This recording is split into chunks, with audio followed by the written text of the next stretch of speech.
Late in the evening of January 27, 2002, 29-year-old Jim Springer Jr. called home to his wife Jenny from the AMF Broadway Bowl on South Broadway in Littleton, Colorado, where he was the new assistant manager. Jim had been born in Connecticut and raised in Utah. He had been given several options of locations to work at for AMF. He had been offered positions in New York and in Salt Lake City, but because of the recent attacks in the former city and the upcoming Olympic Games being held in the latter, he did not believe that they would be safe places for him, Jenny, and their 2 small children to live. Therefore, he moved the family to Colorado so he could accept the position in Littleton. He had begun his new position there less than 2 months earlier, on December 3, 2001. Jim told Jenny that he had finished closing up the bowling alley for the night. He was waiting for Erin's ride to arrive, and he would be giving Bobby a ride before coming home. Erin was 26-year-old Erin Golla. She was a graduate of Bear Creek High School and the mother of 2 young children. She worked as a snack bar manager at the bowling alley. Bobby was 23-year-old Bobby Zajac. He was an employee at the AMF bowling alley in Highlands Ranch, but spent a lot of time at Broadway Bowl to be with friends he had there. He had loved bowling since he was a child, and had bowled multiple perfect games. He had been going through a difficult time recently, following the end of a long-term relationship, but was looking forward to starting his new job with the Colorado Department of Transportation, and considering going to school to get a degree in accounting. Erin had called a friend to get a ride home after closing.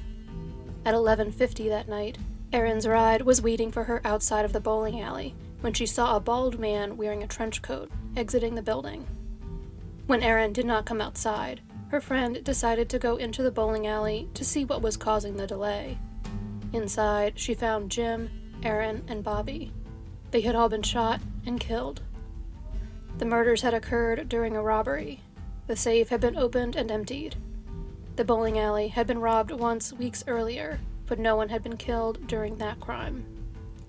Erin's friend was able to help develop a sketch of the man she had seen leaving the bowling alley. The sketch was distributed, but no one came forward identifying the man in the sketch. Several months after the murders, Erin's name came up in relation to different crimes.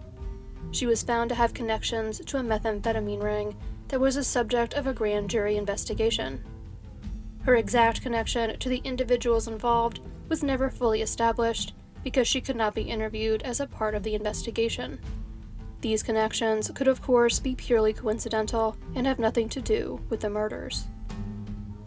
Over the years, hundreds of tips were called into the police, but very little progress was made in the case, despite ongoing media attention.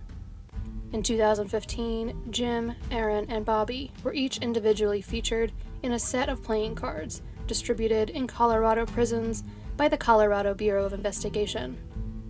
Each card in the decks features the victim of a cold case, along with information about their case.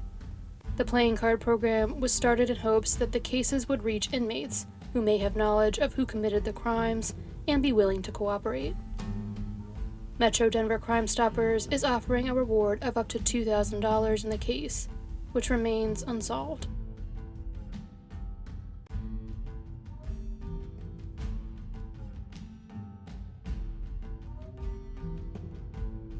Galen Rose was the proud mother of 4 daughters: Keyana Davis, 11, Keyara Phillips, 9, Kerriele McDonald, 7, and Kionnie Welch, 5.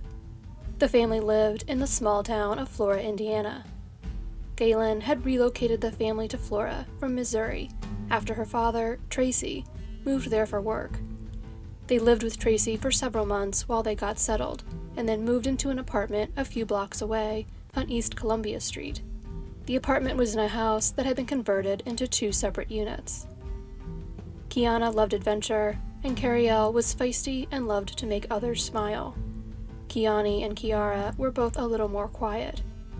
All 4 of the sisters were members of the Lafayette Diamonds cheerleading squad. They spent November 19, 2016 in South Bend, Indiana for a cheer competition, and the following day, Keyana, who had hopes of one day being a star player in high school, had a basketball game. In the early morning hours of that Monday, November 21, 2016, a fire broke out in the family's apartment. The unit had no working smoke detectors to alert them of the danger, but Galen was awoken by the smoke. She fought desperately to get into her daughter's bedrooms, but was pushed back by thick black smoke.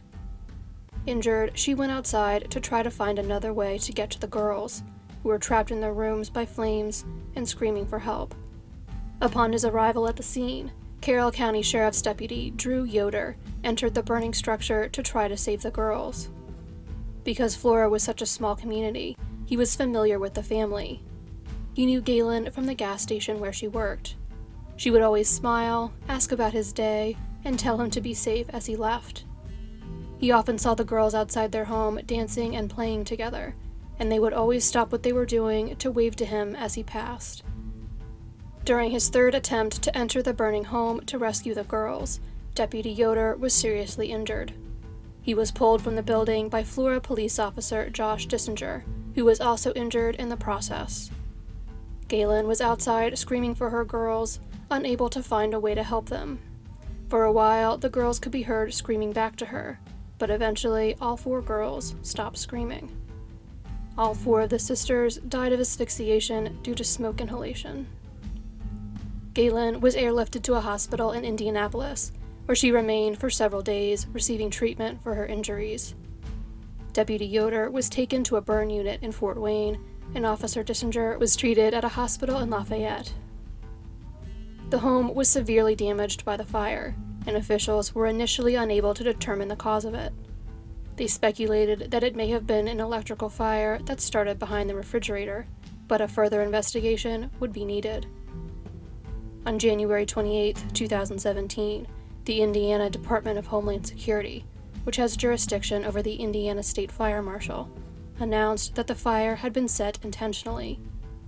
The fire was ruled an arson because accelerant was found in several areas inside the home.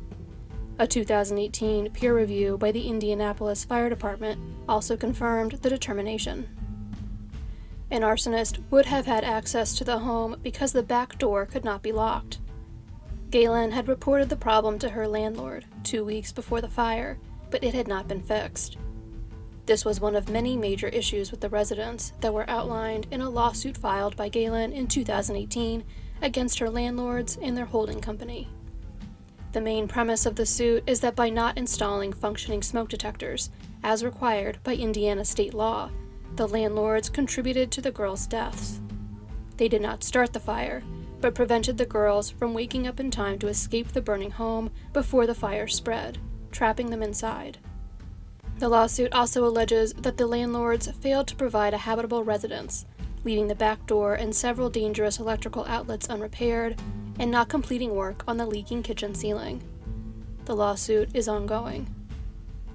The arson determination was not without controversy, however.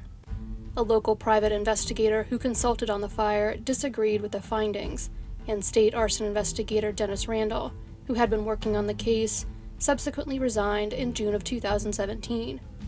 His son, Adam Randall, resigned as the fire chief in Flora 5 months later.